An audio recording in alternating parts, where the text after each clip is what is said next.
Hello বন্ধুরা, কেমন আছেন আপনারা সবাই? আশা করি অনেক ভালো আছেন। আজকের ভিডিওর টপিকটা হচ্ছে আমরা জি5 এর সমস্যা নিয়ে আলোচনা করব এবং সেগুলোর সমাধান দিব। আজকের ভিডিওতে আমরা জি5 এর যে সমস্যা নিয়ে আলোচনা করব সেগুলোর মধ্যে প্রথমটা হচ্ছে প্লে স্টোর থেকে জি5 ইনস্টল করা যাচ্ছে না এবং ঠিক এরকম একটা লেখা দেখা যাচ্ছে। সো দ্বিতীয় স্টেপটা হচ্ছে আমরা ক্রোম ব্রাউজার বা যে কোনো ওয়েবসাইট থেকে যদি জি5 ইনস্টল করেও নিই, তখন আমরা যখন জি5টা ইউজ করতে যাই তখন ঠিক আমাদের ঠিক এরকম একটা নেটওয়ার্কের সমস্যা দেখা দিচ্ছে। এবং তৃতীয়টা হচ্ছে আমাদের মোবাইলে যদি আগে থেকে জি5 ইনস্টল করা থাকে, তখন আমরা যখন ওই জি5টি ইউজ করতে যাই ঠিক তখনই আমাদেরকে কিন্তু এই ধরনের নেটওয়ার্কের সমস্যা দেখা দিচ্ছে। সো এই সকল সমস্যার কিন্তু একটি মাত্র সমাধান, যেটা আজকের ভিডিওতে আমি আপনাদেরকে জানিয়ে দিব। সো ভিডিও শুরু করার আগে আপনাদের কাছে একটাই রিকোয়েস্ট, আপনারা যদি আমাদের চ্যানেলে নতুন হয়ে থাকেন তাহলে অবশ্যই আমাদের চ্যানেলটি সাবস্ক্রাইব করে আমাদের সাথে থাকবেন। ধন্যবাদ।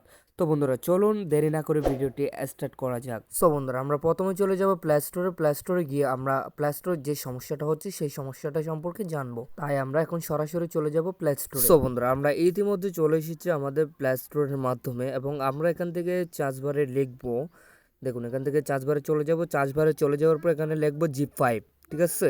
এখানে লিখবো জি5। তো জি5 লেখার পর যে আমাদের যে উপরে দেখতেছেন একটা সমস্যা দেখা দিচ্ছে, গুগল প্লে ইনিউ রিজাইন। এই সমস্যাটি কি জন্য দেখা দিচ্ছে আমি আপনাদেরকে বলি। তো এটাও মূলত আমাদের যাদের দেখা দেয় তাদের কিন্তু শতভাগই কিন্তু আমাদের বাংলাদেশিদের ক্ষেত্রে দেখা দেয়, ঠিক আছে? সো আমাদের বাংলাদেশের ক্ষেত্রে এটা দেখা দেওয়ার একটাই কারণ, সেটা হচ্ছে আমাদের বাংলাদেশে কিন্তু জি5 ব্যান করে দেওয়া হয়েছে, তাই কিন্তু মূলত আমাদের এই সমস্যাটা দেখা দিচ্ছে। সো বন্ধুরা সেক্ষেত্রে আমরা কিন্তু চাইলেও কিন্তু প্লে স্টোর থেকে কিন্তু জি5 ইনস্টল করতে পারবো না বাংলাদেশি থেকে। সো বন্ধুরা আমরা কিন্তু আমাদের প্রথম সমস্যাটা সম্পর্কে একদমই ক্লিয়ার, ঠিক আছে? আমরা জানতে পারছি যে আমাদের প্রথম সমস্যাটা কি জন্য হচ্ছে। এখন আমরা দ্বিতীয় সমস্যা সম্পর্কে জানবো। সো বন্ধুরা আপনারা যারা প্লে স্টোর থেকে জি5 ইনস্টল করতে পারতেছেন না, তারা কিন্তু ক্রোম অথবা গুগল থেকে কিন্তু জি5 ইনস্টল করতে পারবেন। সেখানেও কিন্তু একটা সমস্যা দেখা দিবে, যেটা আমি এখন আপনাদেরকে দেখাবো। তো বন্ধুরা চলুন সেটা আমি আপনাদেরকে দেখিয়ে আসি। তো আমরা চলে যাব প্রথমে ক্রোম ব্রাউজারে আসার পর এখানে আমরা জি5 লিখে চার্জ দেবো, ঠিক আছে? তো এখানে লিখে দিলাম আমি জি5 লিখে চার্জ দেওয়ার পর ঠিক আমাদের সামনে এরকম একটা ইন্টারফেস শো করবে। সো এখানে নিচে তাকালে আপনারা দেখতে পারবেন জি5 এর নিচে কিন্তু ইনস্টল অপশনটা শো করছে, তার মানে এখান থেকে আপনারা জি5টা ইনস্টল করতে পারবেন। সো বন্ধুরা চলুন দেরি না করে জি5টা ইনস্টল করা যাক। সো বন্ধুরা ইতিমধ্যে আপনারা দেখতে পাচ্ছেন আমাদের জি5টা কিন্তু ইনস্টল হয়ে গেছে। এখন আমরা জি5টা চালানোর চেষ্টা করব, ঠিক আছে? সো এখান থেকে আমরা সরাসরি চলে যাব আমাদের মোবাইলের হোম পেজে আসার পর এখানে চলে যাব জি5 এ যাওয়ার পর কিন্তু আপনারা দেখতে পাচ্ছেন ঠিক এরকম একটা সমস্যা কিন্তু আপনাদেরও দেখা দেবে। এটা কিন্তু আপনাদের মোবাইলের কোনো সমস্যা না, অথবা নেটওয়ার্কের কোনো সমস্যা না, কোনো সেটিং এরও কোনো সমস্যা না। এটা কিন্তু বেশিরভাগ তাদের ক্ষেত্রে দেখা দিচ্ছে যারা বাংলাদেশি। আগে হ্যাঁ গাইস, এটা কিন্তু বাংলাদেশিদের ক্ষেত্রে দেখা দিচ্ছে। কারণটা কিন্তু ঠিক একই কারণটা হচ্ছে আমাদের বাংলাদেশে কিন্তু জি5 ব্যান করে দিয়েছে, সেক্ষেত্রে কিন্তু এই ধরনের সমস্যাটা দেখা দিচ্ছে। তো বন্ধুরা আমাদের ভিডিওর তৃতীয় নম্বর প্রবলেমের কিন্তু কারণটাই কিন্তু একই কারণ আমাদের মোবাইলে আগে থেকে যাদের জি5 ইনস্টল করা আছে, তারা যখন জি5টা ইউজ করতে যায় তখন কিন্তু তাদের এই ধরনের নেটওয়ার্কের সমস্যা দেখা দেয়। তো এটা মূলত একটি কারণে হচ্ছে, সেটা হচ্ছে আমাদের বাংলাদেশে কিন্তু জি5 ব্যান করে দিয়েছে, সে কারণে কিন্তু আমাদের এই সমস্যাটা দেখা দিচ্ছে। তো বন্ধুরা এখন আমি আপনাদেরকে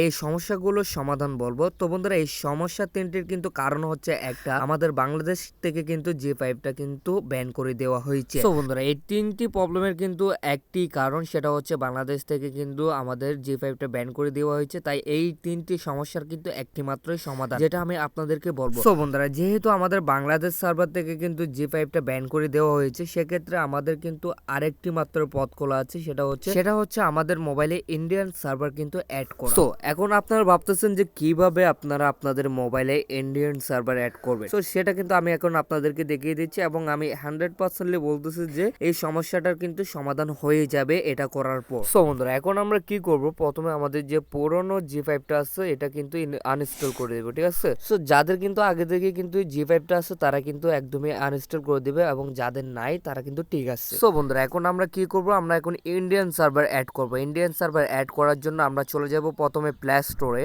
সো প্লে স্টোর আসার পর যেহেতু আমরা ইন্ডিয়ান সার্ভার অ্যাড করব, সেক্ষেত্রে কিন্তু আমাদের একটা ইন্ডিয়ান ভিপিএন প্রয়োজন হবে। তো সেক্ষেত্রে আমরা কি করব, এখানে ভিপিএন ইন্ডিয়া লিখুন ভিপিএন ইন্ডিয়া লিখে চার্জ দেওয়ার পর এখানে দেখুন একদম প্রথমে যে India VPN get Indian IP আছে, তো সেটাই কিন্তু আমাদের ডাউনলোড করতে হবে, অন্য কোনো ভিপিএন কিন্তু না। শুধুমাত্র এই ভিপিএনটাই কিন্তু আপনারা ডাউনলোড করবেন, অন্য কোনো ইন্ডিয়ান ভিপিএন কিন্তু ডাউনলোড করবেন না। সো বন্ধুরা আমি বলে রাখি, এই একটি মাত্র ভিপিএন কিন্তু ডাউনলোড করতে হবে, অন্য কোনো ভিপিএন কিন্তু ডাউনলোড করতে হবে না, এবং এই ভিপিএন দিয়ে কিন্তু আপনাদের মোবাইলে কিন্তু কোনো সমস্যাই হবে না। তো বন্ধুরা চলুন ভিপিএনটি ডাউনলোড করে নিই। সো বন্ধুরা যেহেতু এই ভিপিএনটি আগে থেকে আমার থেকে ডাউনলোড করা আছে এবং আপনারা কিন্তু ডাউনলোড করে নেবেন, প্লে স্টোর থেকে কিন্তু অ্যাভেলেবেল আসছে, প্লে স্টোর থেকে কিন্তু পেয়ে যাবেন, আপনারা প্লে স্টোর থেকে কিন্তু ভিপিএনটি ডাউনলোড করে নেবেন, ঠিক আছে। সো বন্ধুরা ভিপিএনটি ডাউনলোড করা শেষ হলে এখানে কিন্তু ছোট্ট একটা সেটিং আছে ভিপিএন এর মধ্যে, চলুন সেটা কিন্তু আমি এখন আপনাদেরকে দেখিয়ে দিই, এবং ভিপিএনটি অ্যাড করার পর আপনাদেরকে দেখাবো যে G5 কিন্তু একদম ফ্রেশ ভাবে কিন্তু চলতেছে আমার মোবাইলে, এবং আপনাদের মোবাইলেও চলবে, এটা কিন্তু 100% গ্যারান্টি। তো বন্ধুরা চলুন ভিপিএন ইন্ডিয়া চালু করা যাক। সো বন্ধুরা ভিপিএন ইন্ডিয়া চালু করার সাথে সাথে আপনাদের সামনে এরকম একটা ইন্টারফেস শো করবে, এখান থেকে একটু লোডিং হবে এবং আপনাদের সামনে কিন্তু ঠিক এরকম একটা ইন্টারফেস শো করবে, এখান থেকে ক্রস দিয়ে দেবেন, উপরে দেখুন ক্রস হয়ে গেছে। এখন আপনাদের কিন্তু ছোট্ট একটা সেটিং করতে হবে, সেটিংটা হচ্ছে আপনারা নিচে দেখতেছেন, এই যে এইখানে দেখতেছেন নেদারল্যান্ড, ঠিক আছে, তো এখানে ক্লিক করবেন। সো এখানে ক্লিক করার পর এখানে একদম প্রথমে দেখুন ব্যাঙ্গালোর 1 লেখা আছে, ব্যাঙ্গালোর 1-এ কিন্তু আপনাদেরকে ক্লিক করতে হবে, ঠিক আছে, ভালোভাবে লক্ষ্য করুন, এখানে কিন্তু অন্য কোনো না, আপনারা জাস্ট ব্যাঙ্গালোর 1-এ ক্লিক করবেন। ক্লিক করে দেওয়ার পর এখান থেকে আপনাদের 3টি অপশন দেওয়া হবে, এখানে দেখুন কানেক্ট এবং সিলেক্ট ফ্রি সার্ভার এবং 7 day pro try for free. So এখান থেকে আপনারা কি করবেন, জাস্ট কানেক্টের উপর ক্লিক করবেন। তো এখানে কানেক্টের উপর ক্লিক করার পর কিন্তু আপনাদের একটা অ্যাড দিবে, অ্যাডটা সম্পূর্ণ দেখবেন, দেখার পর কিন্তু ঠিক আপনাদের সামনে এরকম একটা ইন্টারফেস শো করবে। সো এখানে কিন্তু অটোমেটিকলি কিন্তু ভিপিএনটা অ্যাড হয়ে যাবে, তো দেখুন অটোমেটিকলি ভিপিএনটা অ্যাড হয়ে গেছে, এবং এরকম একটা যদি অ্যাড দেয় তাহলে আপনারা এখান থেকে উপর থেকে ক্রস করে দিবেন, ঠিক আছে। তো এখানে দেখুন অটোমেটিকলি কিন্তু উপরে দেখতে পাচ্ছেন আমাদের ভিপিএন কিন্তু চালু হয়ে গেছে। তো এখন আমি আপনাদেরকে চালাইয়ে দেখবো G5 অ্যাপটি। তো এখন আমরা কি করব, সরাসরি ক্রমে চলে যাব। ক্রমে আসার পর এখানে আপনার G5 লেগে চার্জ দেব, এবং লেগে চার্জ দেওয়ার পর উপরে দেখুন G5 শো করতেছে। এখন আমরা G5 এর মধ্যে যাব। এখন দেখুন ইজিলি কিন্তু আমাদের G5টা কিন্তু চালু হয়ে গেছে এবং চলতেছে। তো এরকম কিন্তু আপনাদের ক্ষেত্রেও হবে, আপনারাও চালাতে পারবেন। G5টা একদম ফ্রি, এখানে ক্রোম ব্রাউজার থেকে চালান অথবা আপনারা অ্যাপ ডাউনলোড করে চালান, যে কোনো প্রকারে চালাতে পারবেন আপনারা ভিপিএন কানেক্ট করে। তো ভিডিওটি এই পর্যন্ত, ভিডিওটা যদি আপনাদের জন্য একটু হেল্পফুল হয়ে থাকে তাহলে অবশ্যই আমাদের চ্যানেলটি সাবস্ক্রাইব করে আমাদের সাথে থাকবেন, ভিডিওতে একটা লাইক দিয়ে। তো বন্ধুরা ভাই ভালো থাকবেন, সুস্থ থাকবেন সকলে।